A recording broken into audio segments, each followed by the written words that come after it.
अनन्या पांडे, सारा अली खान त्याचबरोबर अनेक स्टार किड आहेत जे आता आपल्याला मनोरंजन क्षेत्रात दिसतात। पण ऋतिक रोशन हा सुद्धा स्टार किडच आहे, पण त्याने त्याच्या अभिनयाने, त्याच्या नृत्याने सर्वांची मनं जिंकली होती।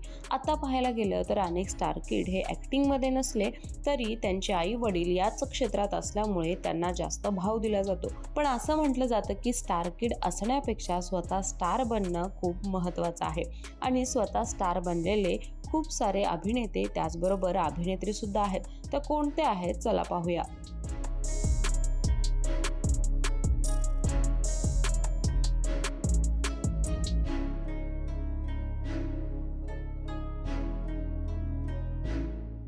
तुम्हाला यापैकी कोणती स्टार किड किंवा कोणता स्टार किड सर्वात जास्त आवडतो नक्की कळवा। त्याचबरोबर स्वतःच्या मेहनतीने स्टार बनलेले अभिनेता आणि अभिनेत्री आहेत यापैकी जरी कोणी आवडत असेल तर नक्की कॉमेंट करा।